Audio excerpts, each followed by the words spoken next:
情绪也有连番反应。早上7点半，你好不容易挤上捷运，身边全是人，隔壁的乘客拿着早餐，味道逼人，另一边的高中生大声播放抖音音乐，你忍，你闭眼，你深呼吸。终于到公司门口，你刚走进会议室，同事笑笑说，你脸好臭，是不是月经来了啊？砰，你炸了，关你什么事？我有说话吗？你最会讲风凉话了，对吧？事后你懊恼极了，只是塞个车，有人讲一句话，怎么就情绪大爆炸？你知道那一刻你爆的根本不是同事的话，而是整个早上的累积。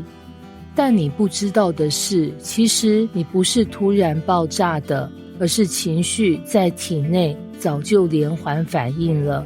情绪从不是单一事件的产物，它像一串点燃的鞭炮，有引线，有火花，有诱因，不是最后一根稻草的问题，而是整捆草都湿透了汽油。什么是情绪的连环反应？有一种说法，情绪就像雪球，会越滚越大，但我更喜欢另一种比喻，情绪是化学反应链，一个小小的感受可能触发一连串你都没意识到的内部变化。表面看起来是情绪来了，实际上是感觉造成判断，判断造成解释，解释又有反应，反应之后有结论，结果造成下一轮感觉，这就是情绪连环反应。也就是说，我们不是对事件本身反应，而是对我们对事件的解读和预设在反应。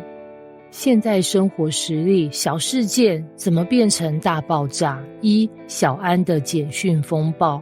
男友小安跟女友小云说，今天有点忙，等会聊。3小时后，女友连发5则讯息，3个限动，然后封锁了他。小安问，我只是挽回的讯息，怎么就变分手？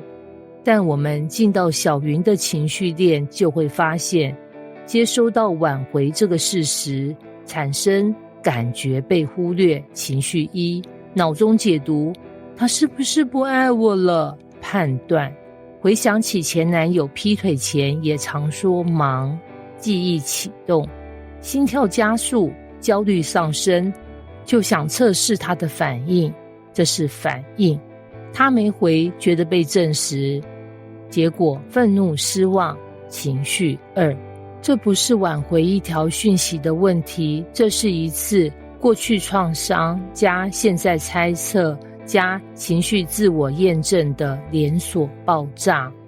2，主管的白眼风波。人宇在会议上报告时，主管看了他一眼，眉毛微微上挑，那一眼在他心中像激光，他感受到被质疑，因此他预设主管不满意。接着想起上次案子被退，结果心跳加速，自我怀疑启动，我是不是做得很差？因此脸红，声音颤抖。会后主管叫他进办公室，他已经准备挨骂，结果只是叫他帮忙改个图表。人宇不是在反映一个眼神，而是在反映被压抑的不安加过去经验加对自己的否定感。情绪套路怎么设计我们？情绪套路的核心就是我们不是活在现实，而是活在我们对现实的诠释里，而这些诠释常来自几个来源。一，过去经验的阴影。每次有人提高音量，你的身体就开始紧绷，因为你小时候常被爸妈吼骂，每次聚会被冷落，你特别难受，因为你曾被朋友排挤。这些过去未解的伤口不是消失了，而是潜伏在你体内，等着触发。2，内建信念的过滤器。你相信不够好就会被抛弃，所以当对方一不热情，你就焦虑。你相信要强才能被尊重，所以当被纠正，你就气得发抖。我们的信念系统就像一面面滤镜，把一个无害的画面染上了威胁的色彩。3、情绪的雪球效应。早上被公车挤了一把，结果觉得不爽，然后路上被按喇叭，结果开始怒气值上升，最后上班同事没打招呼，就认定今天没人尊重你，最后进入负能量风暴。这种情绪叠情绪，就像骨牌效应，一开始只是轻轻一推，最后全倒了。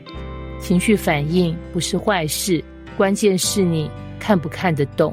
很多人以为要控制情绪，意思就是忍住不要生气，不要多想。但事实上，看懂情绪的连环反应比压住更重要，因为你压得住一时，压不住下次。看懂情绪的套路，就是拆除炸弹的第一步。举例，你可以这样拆解自己的情绪：我现在很烦，你就问自己为什么烦？因为老板对我不悦。你就想，他真的不悦，还是我感觉的呢？我猜的，但我一直觉得他不喜欢我。你就再问自己，为什么会有这种感觉？因为我怕被否定，怕自己不够好。这是不是常出现在我其他的人际关系里呢？看到没？从烦一路猜到自我价值感的焦虑，这才是真正的情绪扫雷。结语：下一次你可以这样问自己，当你被情绪炸到时，不要只问怎么又这样，试着问这是我今天第一次这样感觉吗？这背后是不是某个旧剧本又在上演？这情绪是事件引发的，还是我对事件的解释引发的？你会发现，情绪不是你生命中的敌人，它只是在告诉你有东西需要被看见，而你唯一需要做的，不是把情绪赶走，而是学会听懂他说的话。